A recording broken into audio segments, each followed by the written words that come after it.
Avianca Flight 52 is in trouble. The crew is exhausted. They're over New York City and almost out of fuel. Are we cleared to land now? Yes, sir, we are clear to land. Tell me things louder because I'm not hearing it. They're cleared to land. Soon the nightmare will be over. Gear down. Glide slow! Grade 500 feet. The captain desperately searches for the runway at Kennedy Airport, Lights! but he can't find it. The runway, where is it? I don't see it. I don't see it. Now they're battling violent wind shear. This is the wind shear. They're going to crash. Take the landing gear up, landing gear up! The plane has hardly a drop of fuel left. They cannot land. Flight 52 is about to crash somewhere over New York. How could that happen?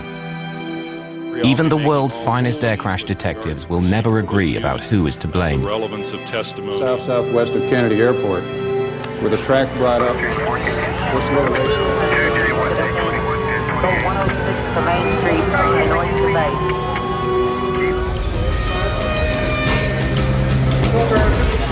base. January the 25th, 1990. Air traffic controllers have been nervously tracking a massive low-pressure system approaching the northeast coast of America. There was a system moving through the Great Lakes, moving east. There was a couple other systems converging. And a lot of times they'll converge in the New York area there, and the whole northeast will go down.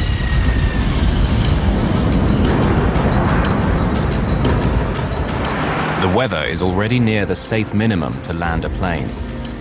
Flights will have to be cancelled or delayed. The terminals will be choked with thousands of angry passengers.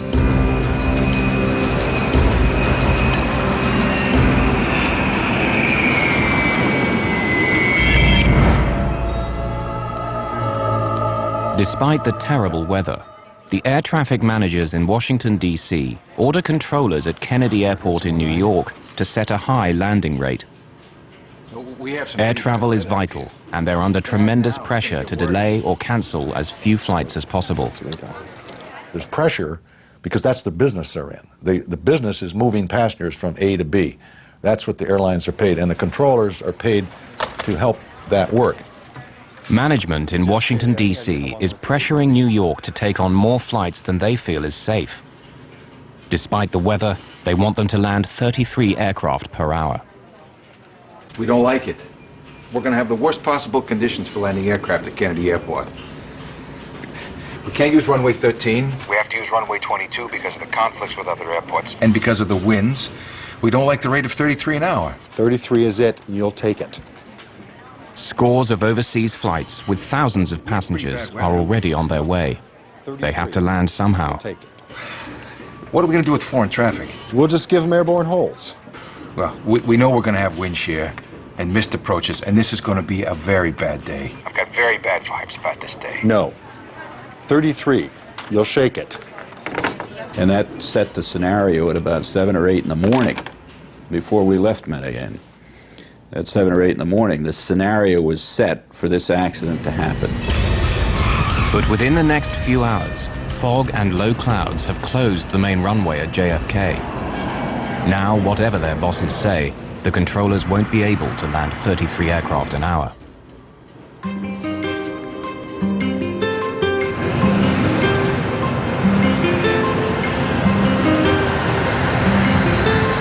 Nearly 4,000 kilometers to the south in Colombia, it's a warm, sunny day with not a cloud in the sky.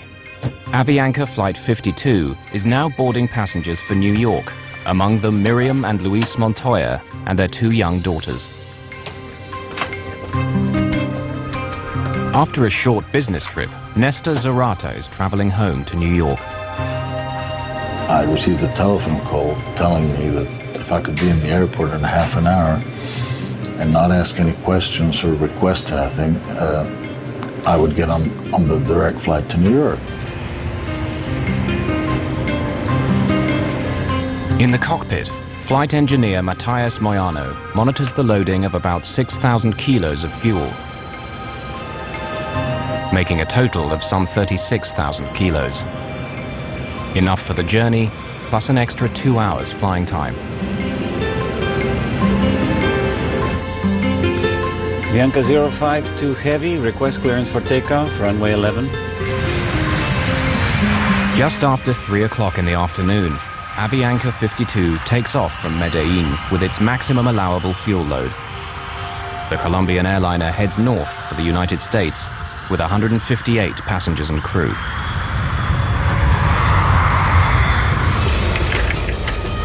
By early evening, deteriorating weather has made flight operations at JFK appalling. Continue to the left, heading 230 vectors and holding for Cameron again.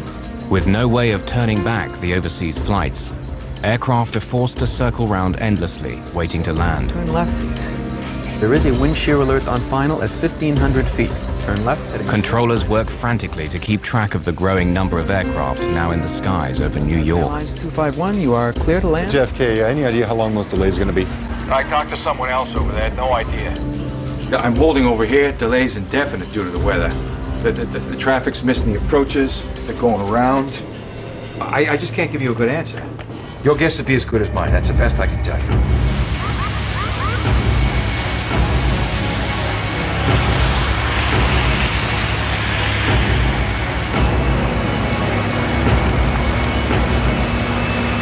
JFK Airport in New York now only has one runway for landing, and aircraft are queuing up to use it. In the near blackout conditions, several planes have to abort their landings, which only adds to the delays. On Flight 52, they know none of this. The crew neither receives nor requests the weather for New York or for their alternate airport, Boston. It's inconceivable to me that someone with a responsibility of other people's lives would fly into a deteriorating condition without checking about, hey, do we have a way out of this place? Avianca 52 enters the airspace near Norfolk, Virginia. After 4 hours in the air, New York City is now less than 40 minutes away. 51-year-old Captain Laureano Caviedes is a seasoned pilot who's been flying with Avianca for 27 years. But his English is poor. All communications with air traffic control will be handled by the 28-year-old co-pilot, Mauricio Klotz. The third man in the cockpit, flight engineer Matthias Moyano, is experienced, but like co-pilot Klotz, he has only 4 months of flight time in the 707. They were a highly experienced flight crew who had been into New York several times previously on behalf of Avianca. So they were familiar with the route and the procedures, and highly experienced pilots. Washington, good evening. Avianca 052 Heavy, flight level 370. Avianca 052 Heavy, Washington Center, roger. Avianca 052, I'd like you to make a right 360-degree turn, and I need you to get a pencil ready for holding instructions at Norfolk. Okay, 360-degree right turn at Norfolk, Avianca 052 Heavy. Avianca 052, you ready to copy your holding instructions? Go ahead, sir. All right, Avianca 052, you are cleared to the Norfolk VORTAC. Hold south on 174 with right turns and 20-mile legs. Flight 52's troubles are about to begin. They're being diverted out over the Atlantic Ocean near Norfolk, Virginia, and placed in a holding pattern. Here, the aircraft will fly an elliptical racetrack pattern while it waits for further instructions from air traffic control. They don't know about the bad weather ahead, but with enough fuel for more than 2 hours of flying, there's no cause for alarm.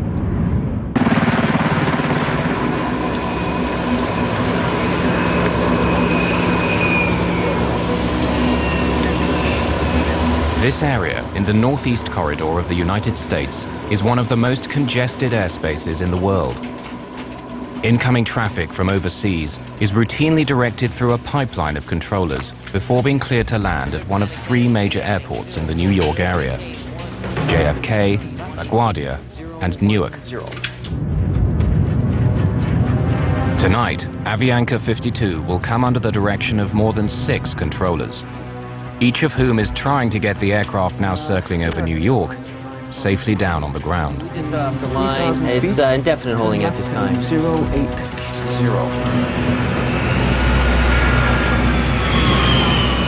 We we just had 3 missed approaches on 22 right. We just went below the minimums. We just had 4 misses on 22 right, which is our primary runway. The visibility is getting worse, and it's worsening.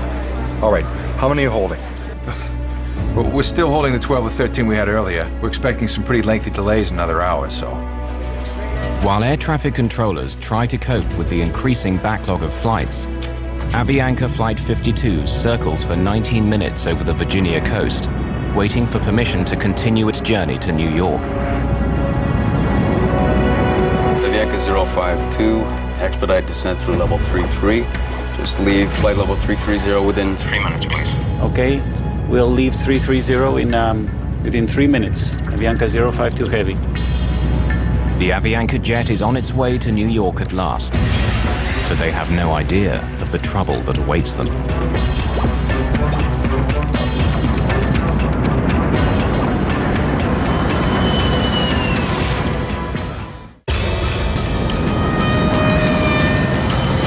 Avianca Flight 52 is on its final approach to New York, unaware that conditions for landing at JFK are barely above the safe limits to land a plane.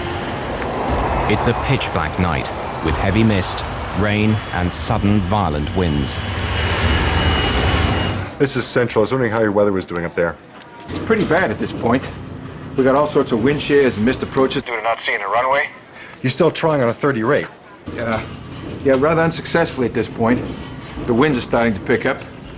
20% of the guys' attempted approaches Went on to miss.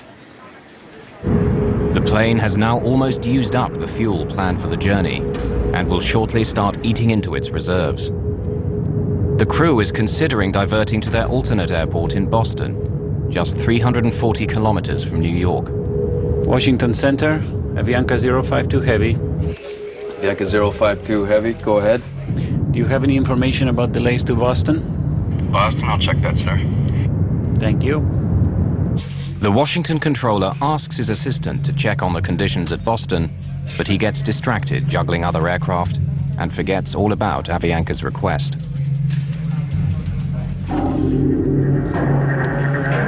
While Flight 52 is left waiting for an answer that never comes, their precious fuel supply is slowly draining away. Ask him about Boston again. Did you ask about delays at Boston, or are we going to approach Kennedy? Okay, Avianca 052, it looks as though New York Center may have to hold you for possibly up to 30 minutes. You can expect clearance on course just momentarily with, stands right now, an additional holding of at most 30 minutes. With that in mind, do you want to check on an alternate airport? I believe Boston is. I'll check on Boston. Okay. We're now descending to 190 and expecting information about Boston. Okay, Avianca 052, I've been advised Boston is open and accepting traffic if you do need that as an alternate airport. Okay, stand by a minute.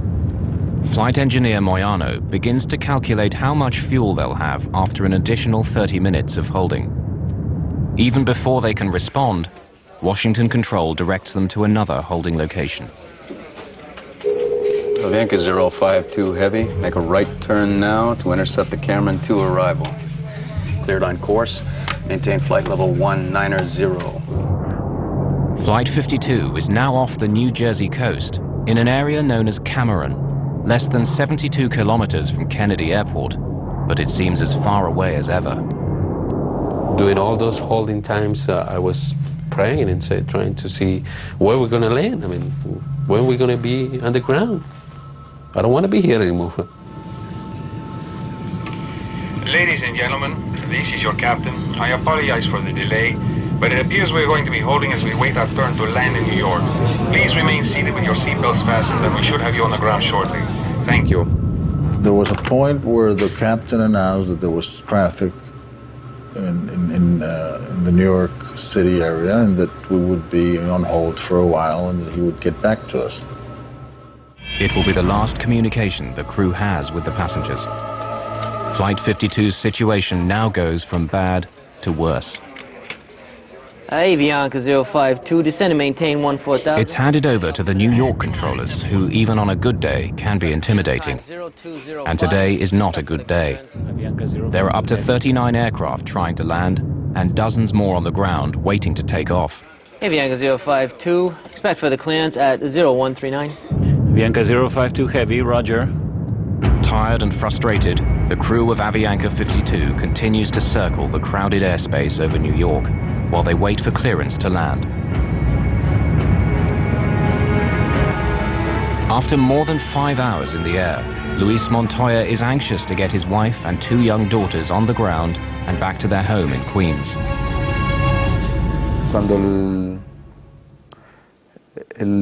As the flight started to prolong, we started to feel uneasy.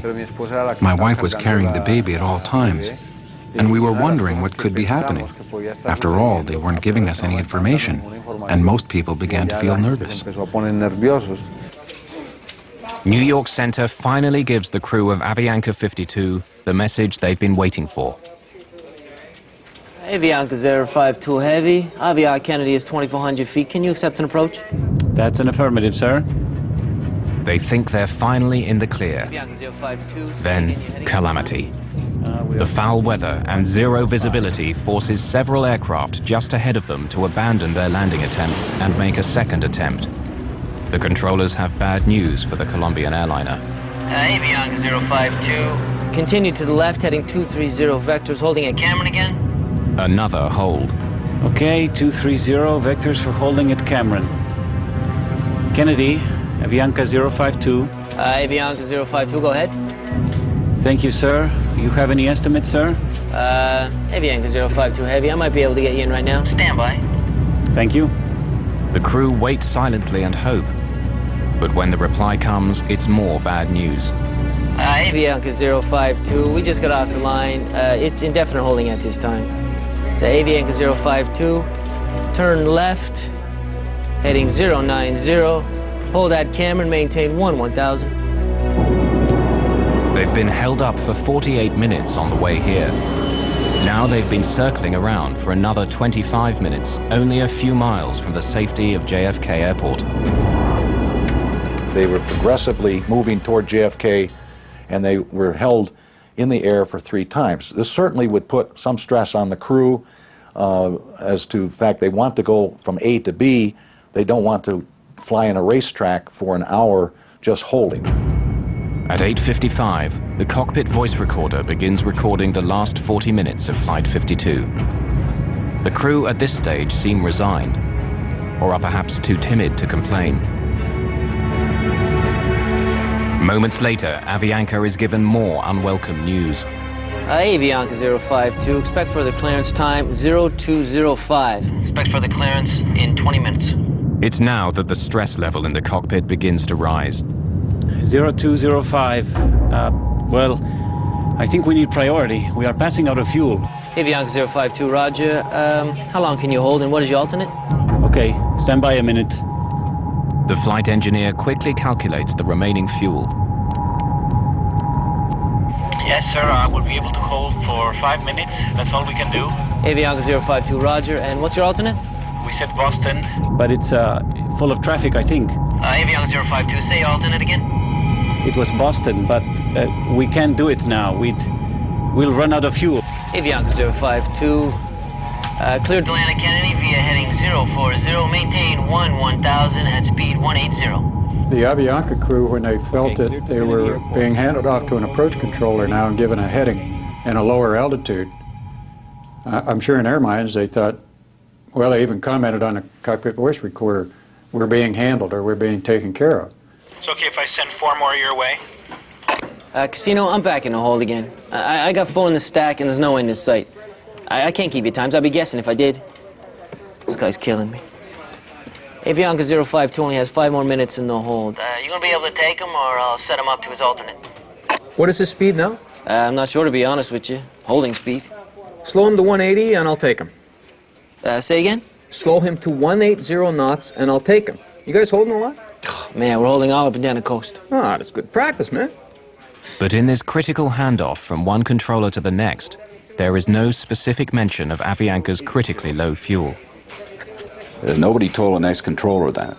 So the next controller, when Avianca came in on the frequency, the controller just said, right, I've got you, proceed to Kennedy, or I'm going to put you in a hold, and put him in a holding pattern over the last approach fix. The options were gone. Now the aircraft could only get into Kennedy. Avianca Avianca, descend and maintain 7,000. Descending to 7,000, Avianca 052 Heavy.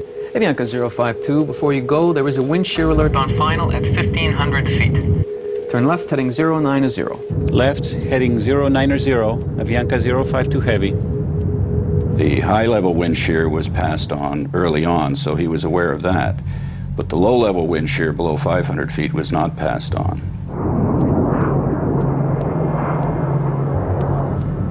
After more than an hour and 17 minutes waiting for clearance to land, the crew of Flight 52 believe controllers on the ground are at last aware of their fuel emergency and are clearing the 707 for a priority landing.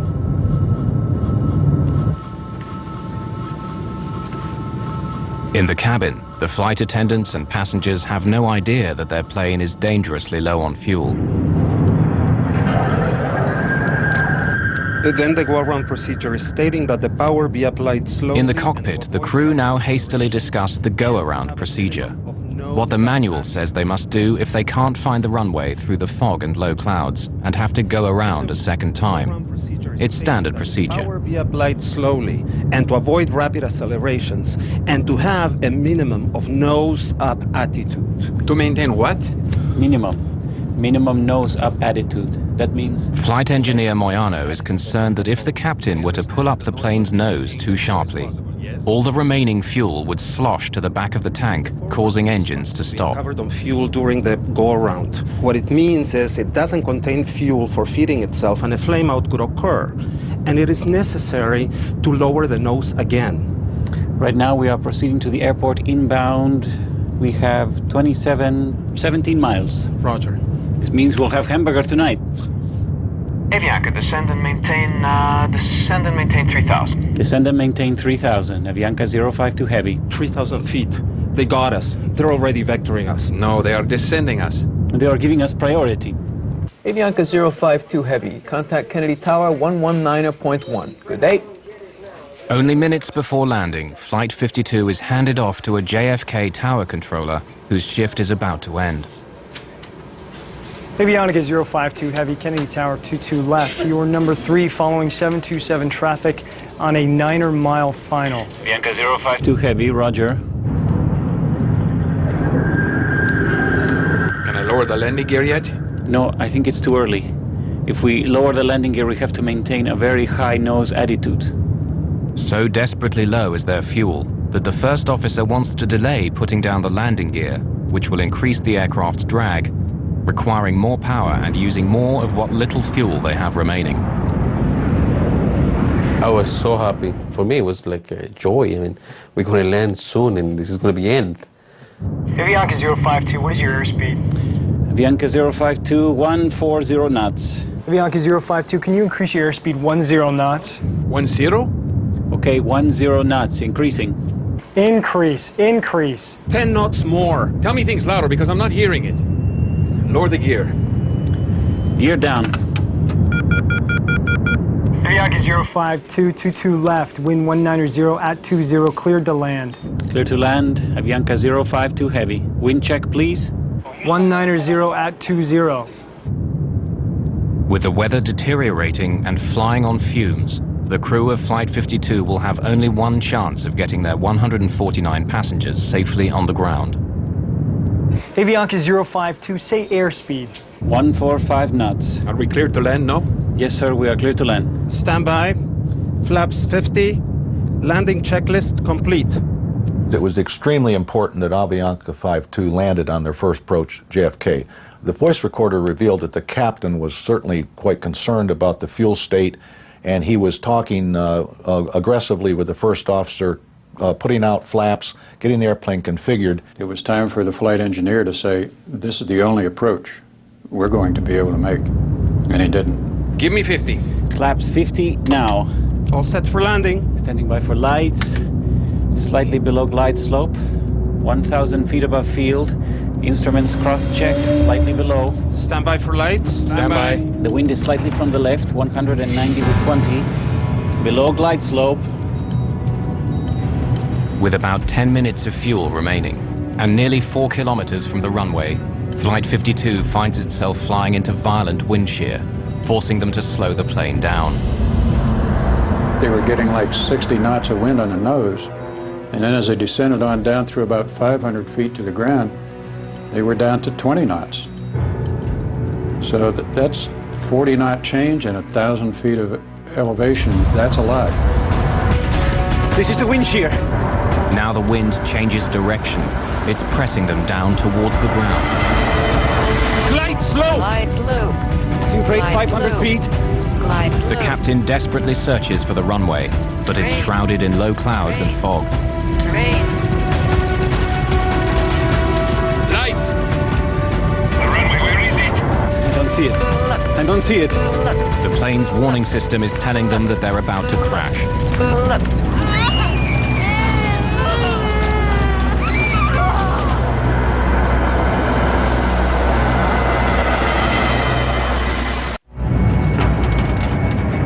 Glide slope.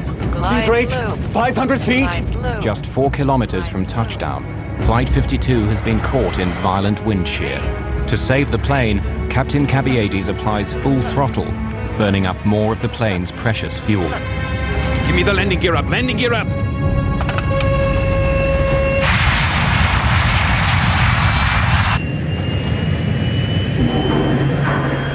The airplane was about 200 feet above the ground, about 2 miles from the runway, which was well below the glide slope and very dangerous. So the airplane almost crashed on its first approach. When you get a missed approach, now it changes the whole ball game.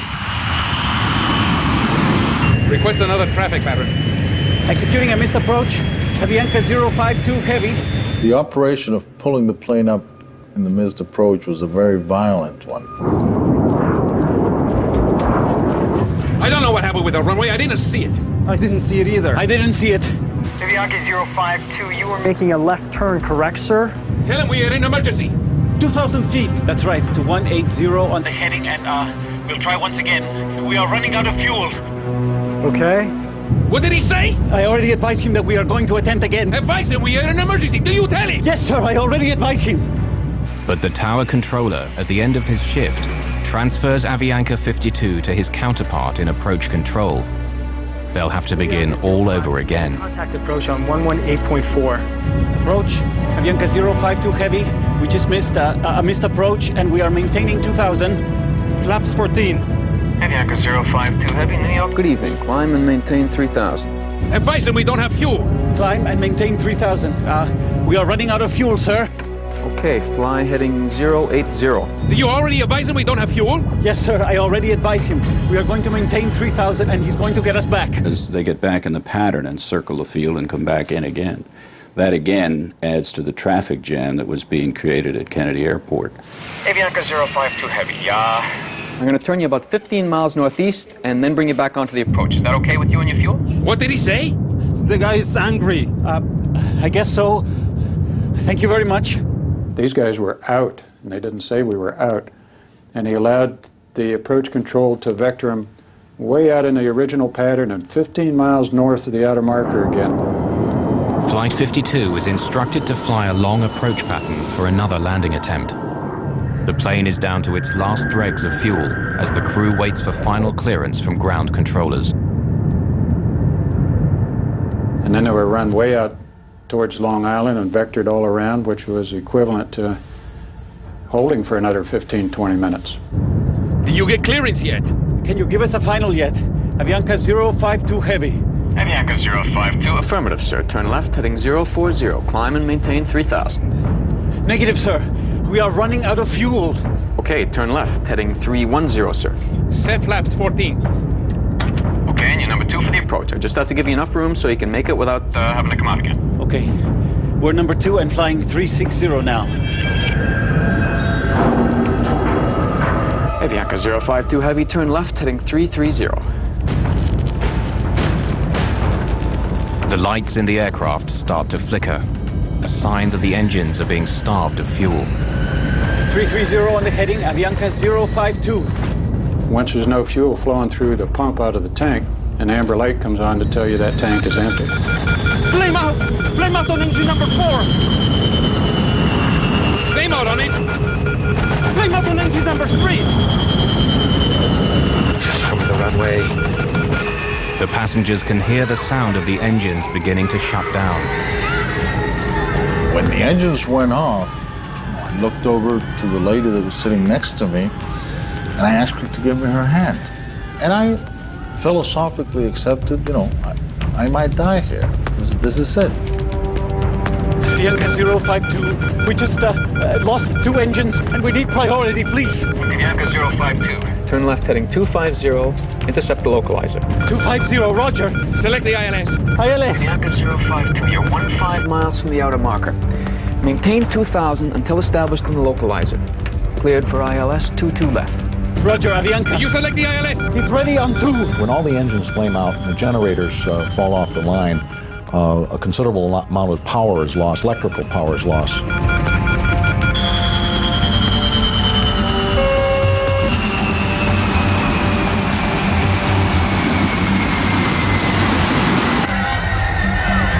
In the cabin, the screams, the crying, and then this terrible sound of the wind against the fuselage as the plane drops from the sky.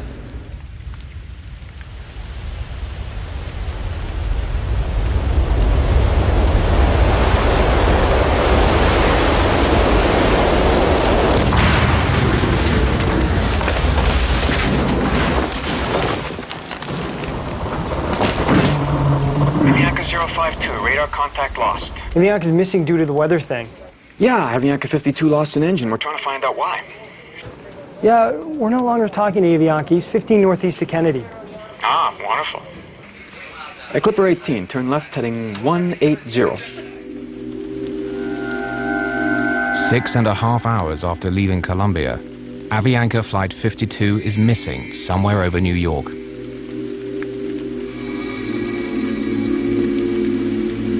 Yes, hello. I live in Cove Neck in Oyster Bay, and there is a plane crashed in our yard in front of our house.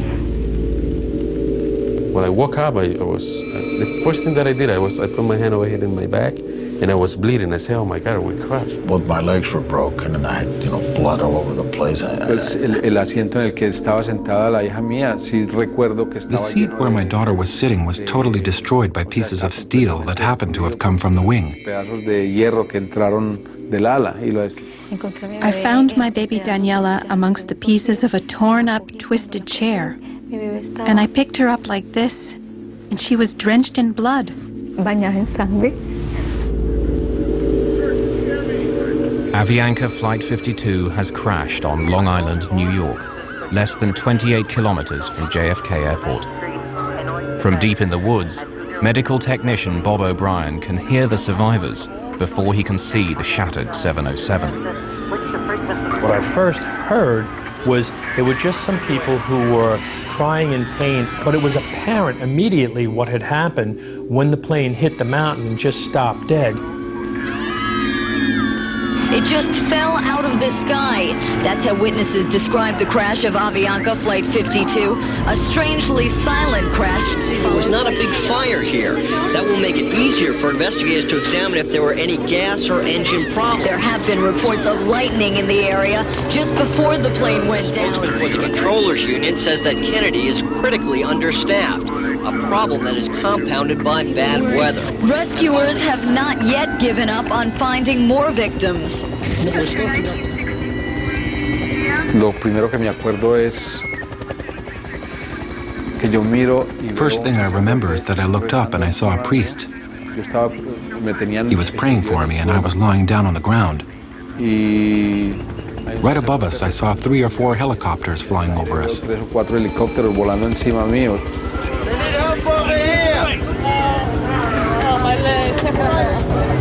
I managed to get up on top of the fuselage, and there's that door handle that says, in case of emergency, pull here.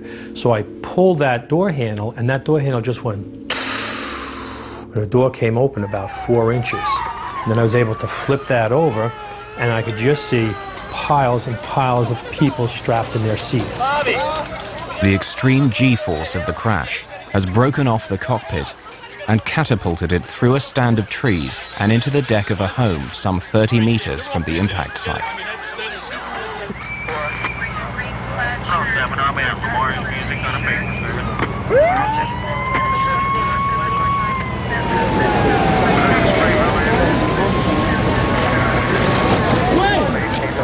Come on, somebody get the back. And I saw some cables, and I saw a big hole in the fuselage over the passengers that were sitting next to me who were kind of unconscious. And on top of me was this guy who was bleeding, and big guy, I don't know who he was, but he was on top of me, but I was sitting.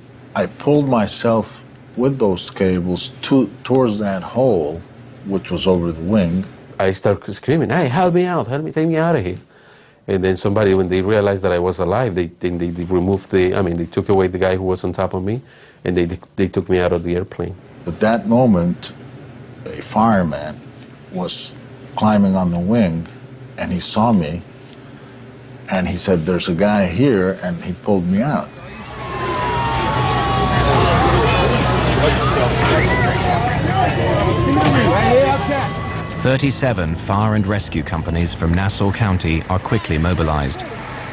The rescue is the largest pre-9/11 operation of its kind in the New York area. That little girl was sitting up on the fuselage and she was crying, mi madre, mi madre. And that imprint of horror just was, you just in your mind's eye focus right back in on, I saw mi madre, I saw her mother, and I know what that little girl was seeing. It was horrible enough for me, and I'm a professional rescuer. I realized that my baby was dying, so I began to scream. Please help me. I had the baby here, please.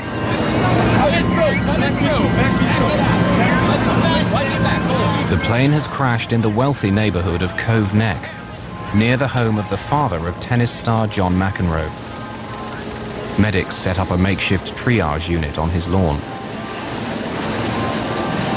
When daylight breaks 10 hours later, 85 survivors have been pulled from the wreck.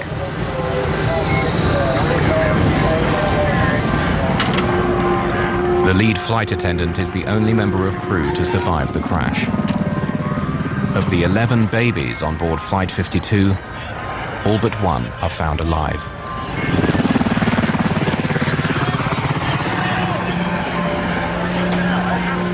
Bob O'Brien scours the tail section for survivors and finds FAA investigators struggling to remove the aircraft's black boxes. I grabbed the handle and just pulled the whole box out and took that out and brought that out the door and gave it to them. Even as people are being pulled from the wreckage, the on-site investigation begins. In charge on the ground is Barry Trotter of the National Transportation Safety Board.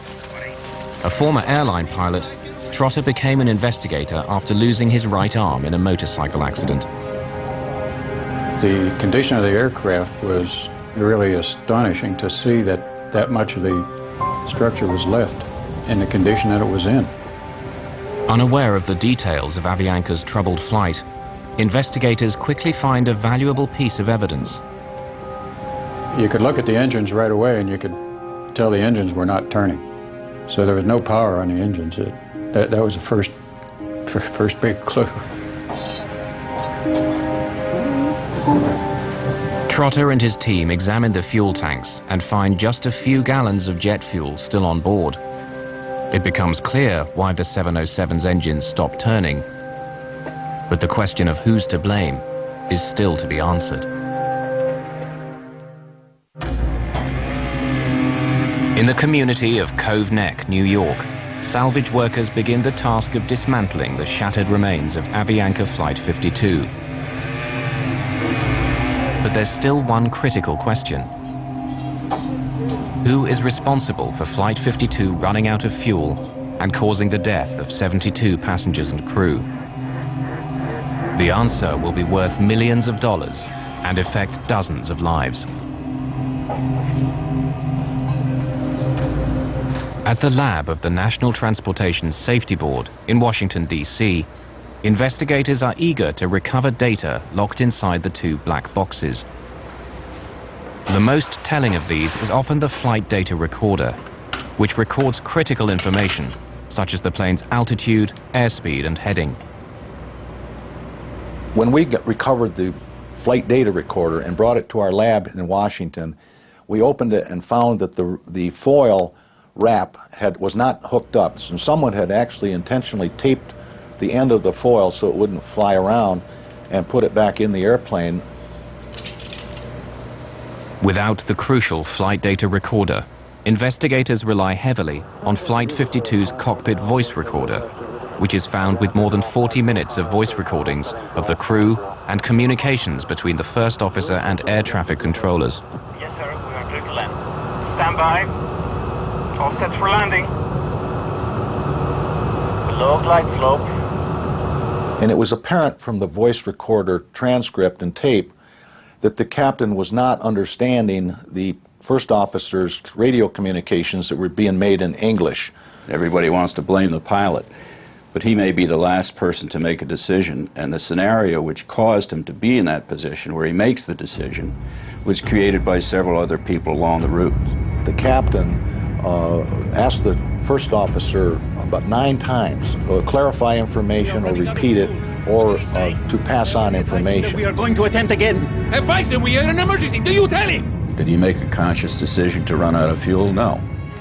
He was sucked into a situation by the air traffic controllers where he ran out of fuel. Glide slow! The cockpit voice recorder reveals a crew desperate to land the 707 in near zero visibility and in extreme wind shear without the aid of an autopilot. In this case, the captain had a difficult time maintaining the glide slope during the approach with the wind shear, didn't see the airport, and had to make a go-around. That almost doomed the airplane at that point. The information being given to pilots en route was a wind shear up as high as 1,500 feet. But their pilots on approach were encountering wind shear as low as 300 feet. And that wasn't passed on to the Avianca pilot. This is the wind shear. The crew of Flight 52 is caught off guard. As they descend below 150 meters and slow down, a violent vertical wind forces them towards the ground, nearly causing the plane to crash less than 4 kilometers short of the runway. Ironically, Avianca 52's lack of fuel resulted in no fire or explosion, saving the survivors from almost certain death.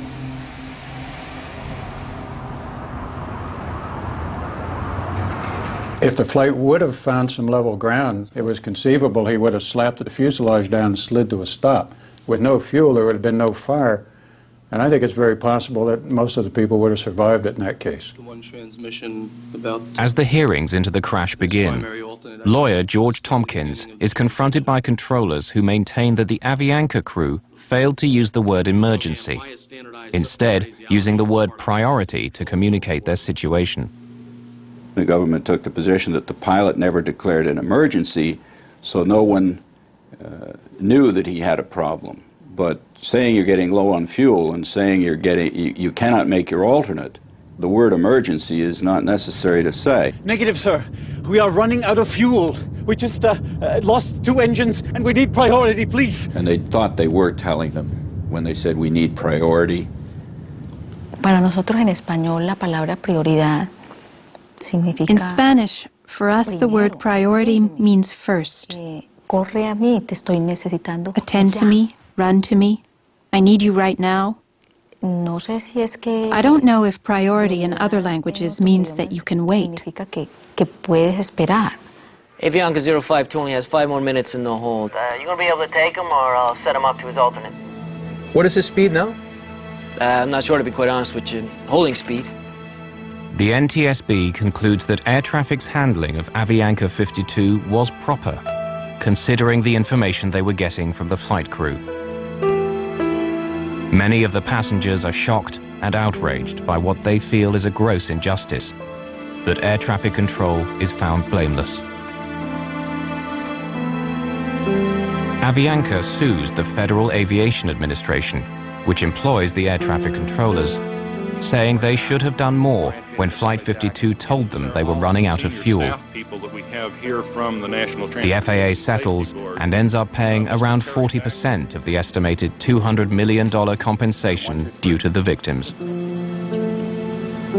If you listen and read the tapes, the transcripts of the tapes of each air route traffic control center along the route, and the final, the New York Tracon, New York Tower, Kennedy Tower, you'll find 20 places where this accident could have been avoided if somebody had done something differently. Among the 85 survivors who escaped the shattered remains of Flight 52 are the Montoya's two daughters. Daniela, the baby covered in blood, is now a healthy teenager preparing for college. The day just before the flight, we took a long trip to visit the Virgin Mary. This is a very important sanctuary in Medellin. Perhaps it was a miracle of God and the Virgin that the four of us survived. It was a miracle, and we feel blessed by that. For many of the survivors, recovering from their injuries has been easier than coming to terms with the reason why Flight 52 ran out of fuel. I had to learn to walk from scratch. It's difficult enough to deal with the injuries. It makes me very angry to think that a plane went down with 161 souls and had almost half the people lost their lives because of a word.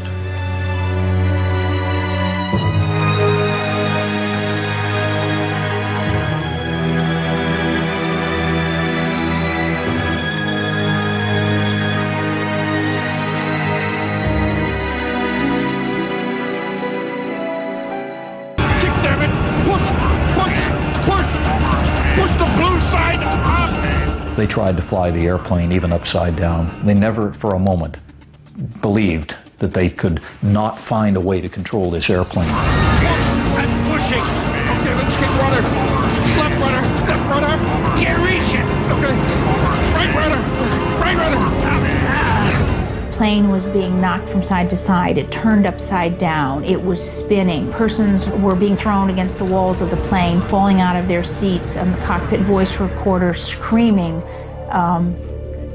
unbelievable, horrible last few minutes of their lives. Are we flying? We're flying. We're flying. Tell them what we're doing. Let me just... damn. At least upside down, we're flying. Yeah. And it was so violently upside down that the pilots were hanging from their shoulder straps. Passengers don't have shoulder straps.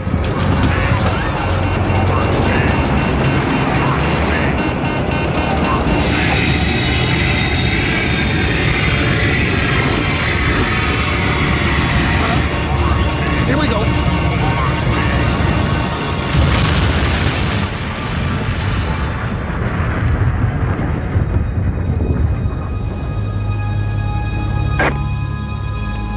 And he just hit the water. Yes, sir. He hit the water. He's down.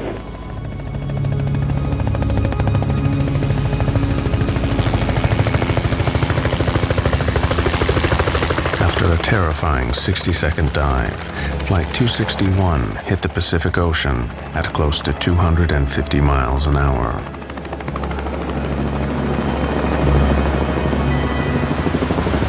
Rescue helicopters were soon at the crash site, but there were no survivors. The plane had broken up on impact. 88 passengers and crew, including 3 young children, died instantly.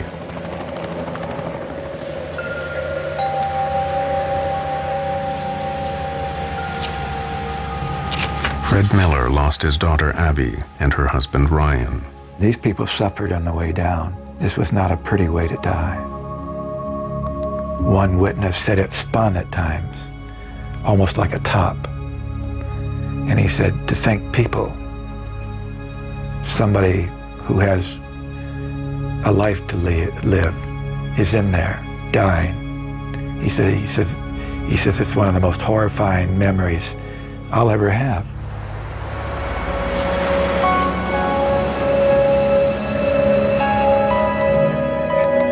Susan De Silva lost her husband, Dean.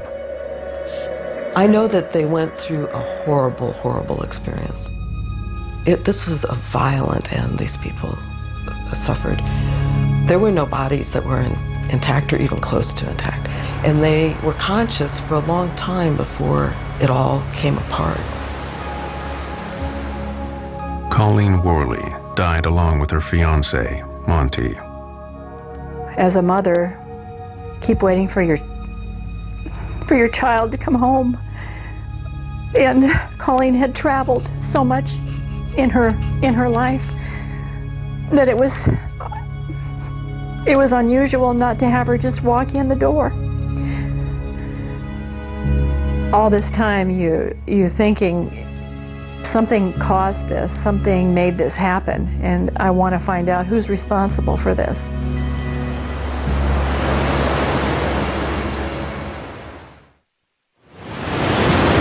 The investigation into Alaska Airlines Flight 261 began to swing into gear, but the wreckage lay 700 feet down. So National Transportation Safety Board officials called on Navy submersibles to retrieve the plane from the seabed. We set up a base of operations, and we had a remote operating vehicle with the side-scanning sonar, which they used to map the debris field and get an idea of how widely spread the wreckage was.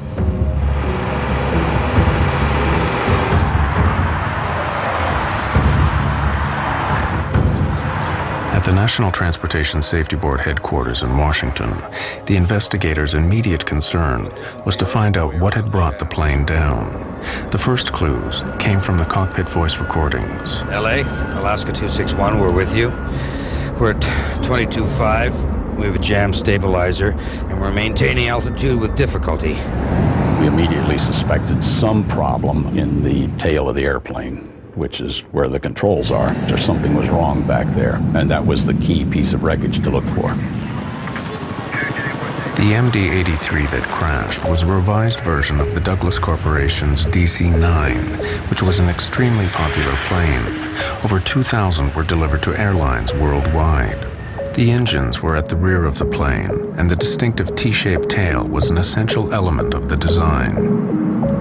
In a big turbojet aircraft, one of the rather brilliant elements of the design is that since you're going to be loading passengers and cargo, you want to be able to have that aircraft loaded a little nose heavy or a little tail heavy.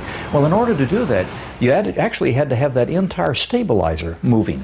But the ones that are the most difficult to engineer are the T-tailed airplanes, where you have the vertical stabilizer and the horizontal sitting on top. And we call that stabilizer trim. And that is an essential element of what makes these aircraft so usable. In the MD-83, a motorized jack screw in the tail moves the horizontal stabilizer up and down. As the stabilizer moves up, the nose of the airplane moves down. As the stabilizer moves down, the nose of the airplane moves up. But what role had the over 70 centimeters long jack screw played in the loss of Flight 261? The investigators were anxious to inspect it as soon as it was recovered from the seabed. The jack screw wasn't mated with the nut that it screws into. It was just by itself. And the nut was found in another piece of structure a few feet away from where the jack screw was. To have a screw separate itself from a nut with very thick threads surprised us. Secondly, we noticed that there was a curled piece of brass around the jack screw. And all of the threads that you can see here, these ridges, were gone. They had been stripped out.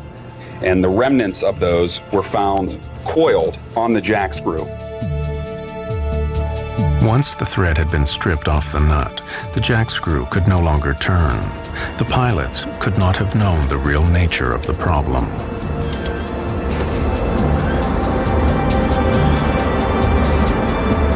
The crew was confronted with a situation that had never occurred before.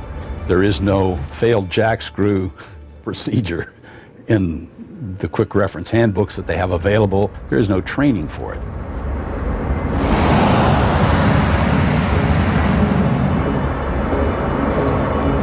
When the jack screw jammed, the pilots were unable to adjust the stabilizer. We felt that it was due to the fact that these nut threads had worn away and it was just too hard for that jack screw under the power of the electric motor to turn. That gave the flight crew an indication that there was a problem. The crew knew they had a problem in the tailplane, but they had no idea what. Two motors controlled the jack screw, and they tried each of them in turn. But the pilots' attempts to free the jam stabilizer made their situation worse. We're at 23.7. Request.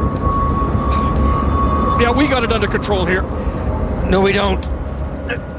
Where they went wrong was that they wanted to try both the alternate and the primary trim motors at the same time. When the pilot switched both the electric motors on, the jack screw moved, but the threads had given way, and the jack screw was now held only by a single retaining nut. From this point on, the plane was doomed. That end nut was never designed to hold the loads generated aerodynamically by the airplane. Let's get speed brakes.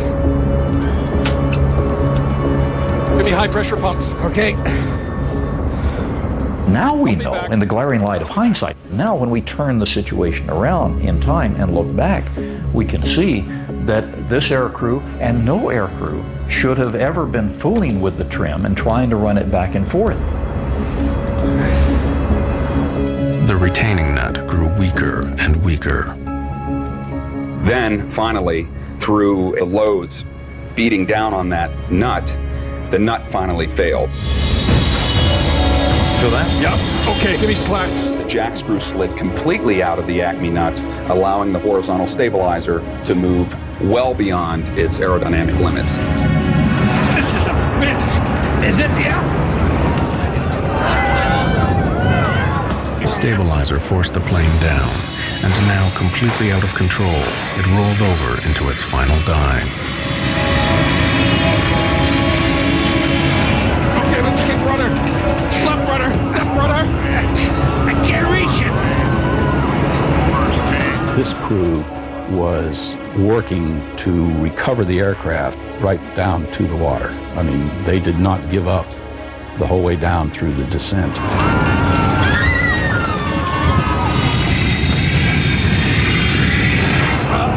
Here we go.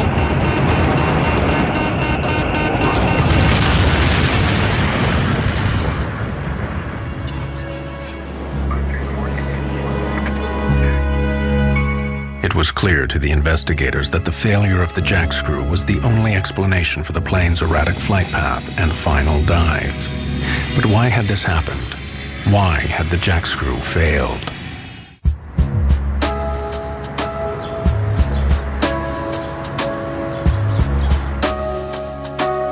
The investigators began looking deeper and deeper into the condition of the faulty jack screw on Alaska Airlines Flight 261. What had caused it to fail? There was no lubrication or visible grease on the working area of the screw.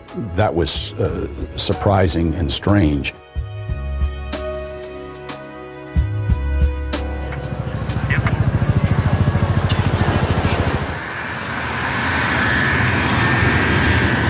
The discovery of no grease on the jack screw alarmed the investigators. They alerted the Federal Aviation Administration, who ordered an immediate check on all MD-80s in the USA.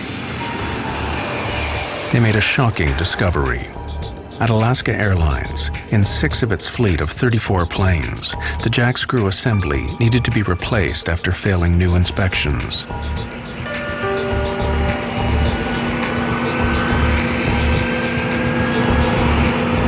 No grease is the culprit. No grease or inadequate grease is the only thing that can give you that wear rate. A simple lack of grease led to the failure of the jack screw and the loss of 88 lives. But why did this happen at Alaska Airlines? The investigators' attention now switched to the company's maintenance program. What emerged was deeply worrying. We interviewed all the mechanics who had worked on these airplanes. We knew that they had been falsifying records or not doing the work they had indicated. The mechanics at Alaska indicated that they were pressured to keep the planes in the air, or that their recommendations were overruled by supervisors. Some alleged that records were altered to show work done that was not done. Alaska has long been one of America's most successful airlines, but in the early 1990s, the economic downturn began to hit the company hard. Its response was to slash costs to revive its fortunes. Alaska Airlines began flying the planes more intensively. It sharply increased the average daily use of its fleet. Keeping the planes in the air earning money put maintenance schedules under pressure.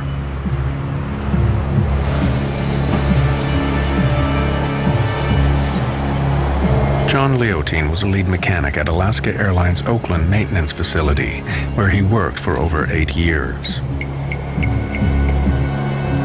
Leotine felt that the new pressures on maintenance put passengers' lives at risk. He was to pay dearly for expressing those concerns. We have used an actor to portray his experiences based on his sworn evidence to the NTSB. Leotine claimed that planes were pushed back into service too quickly. Sometimes, rather than wait for a replacement part or repair, supervisors passed planes fit for service, free to carry passengers up into the air.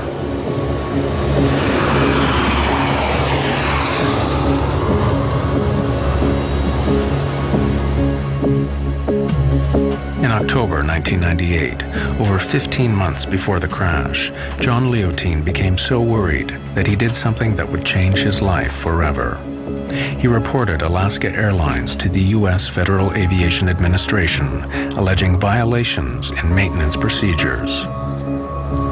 There were very few voices at Alaska who had concerns about the maintenance. There should have been more, and there should have been people listening. John Leotine is a hero in my book. In December 1999, over a year before the crash, the FAA and Department of Transportation officials moved on Alaska Airlines.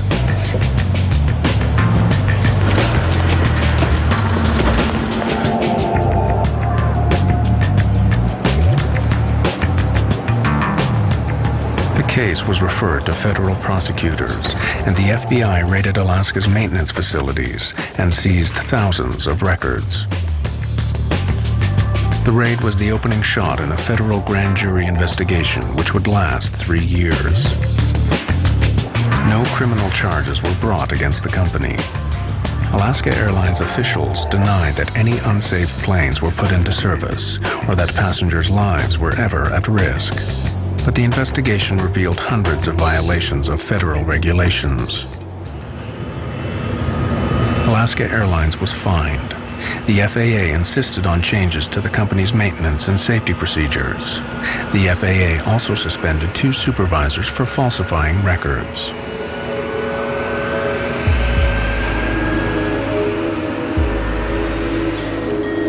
Like other whistleblowers, John Leotine would pay heavily for his efforts to save lives. Alaska Airlines put him on paid leave from his job, costing him thousands of dollars in regular overtime earnings.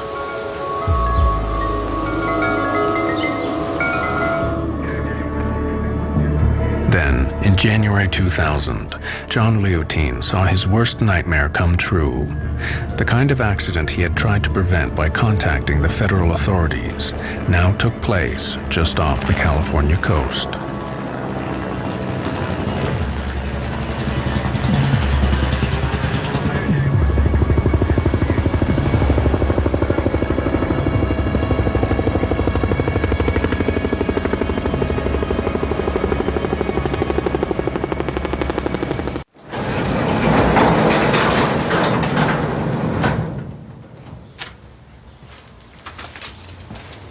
After the crash of Flight 261, mechanic John Leotine went back to his own work records. Incredibly, he found that he had a direct link to the crashed airliner. Over 2 years before, at the plane's last overhaul, he had ordered the jack screw on this particular aircraft be replaced. He then went off shift. When investigators examined the record, they found that Leotine's recommendation had been overruled by the next shift and the plane put back into service. It would be 2.5 years before the next overhaul, but time ran out. 2 months before the overhaul was due, Flight 261 crashed.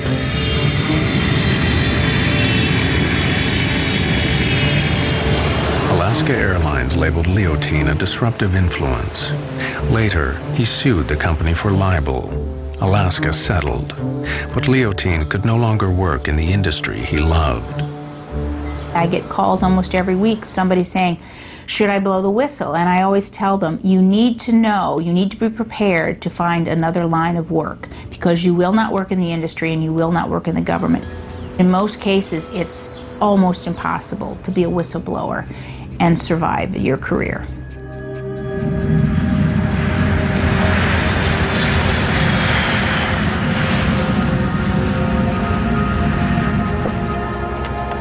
As the investigators continued their work into Flight 261, they made another disturbing discovery about the drive to cut costs at Alaska Airlines. To keep planes flying more intensively, Alaska had dramatically extended the intervals between service. This was significant because when a plane is designed, every part has a schedule listing when it is serviced and when it must be replaced.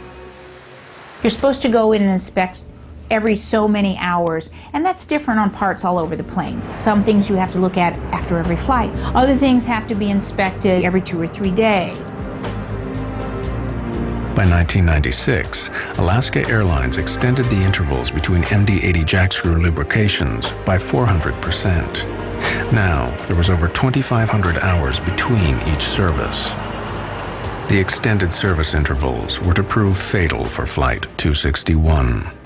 If you had 600 hours between inspection points and greasing points, we have no chance of ever having a metal-to-metal contact situation. But if you put that out to 2,000 hours or 2,500 hours, now what you do is eat into some of these protective stages, these barriers that we have towards catastrophic failure. In its final report into the crash of Flight 261, the NTSB concluded that Alaska Airlines' extended service intervals for the jackscrews on its MD-80s was a significant contributor to the crash. With carriers doing anything to save a dime, maintenance, safety, took a back seat. And one of the shocking things about Alaska is that they were allowed to increase inspection intervals. And it was very shocking because that is the only way we have safety. The extended maintenance intervals meant that the lack of grease on the jackscrew was not discovered before the crash. But now investigators wondered if the failure of the jackscrew assembly revealed a basic flaw in the plane's design.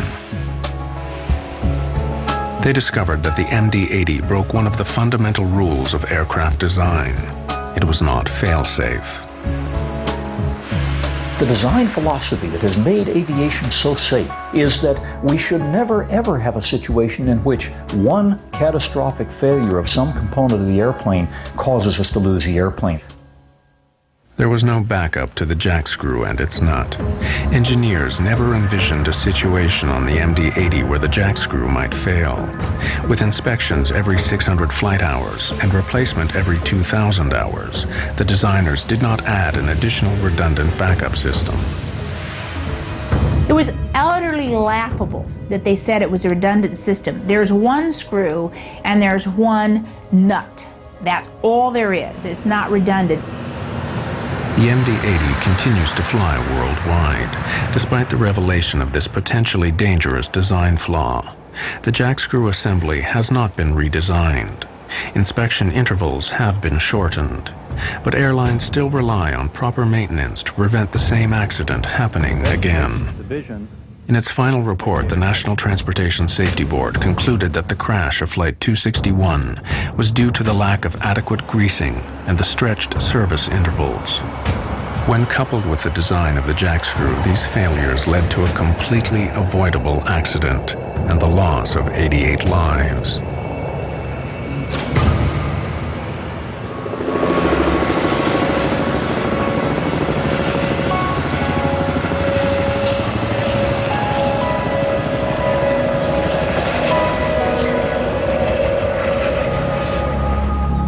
Three years after the crash of Flight 261, the relatives and friends of the dead dedicated a permanent memorial at Port Hueneme, close to the crash site. Janice Stokes.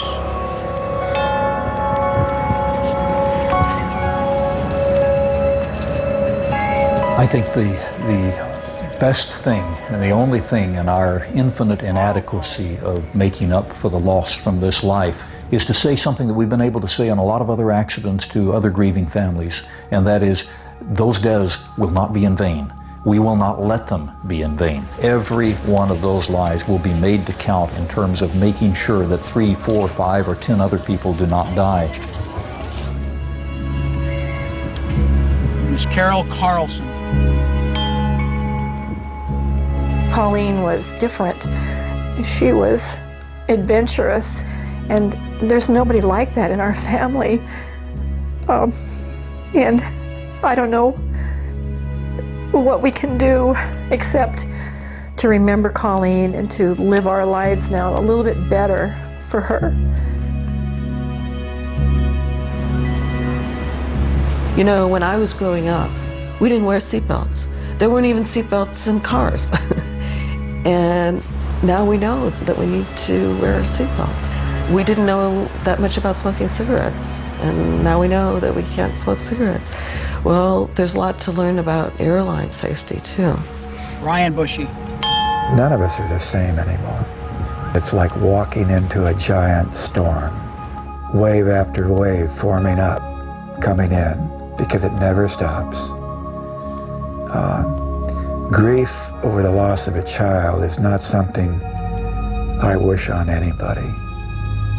This plane went down because of neglect. It seems like such an unholy type of loss. What a hard way to die. So an airline can, you know, make more money.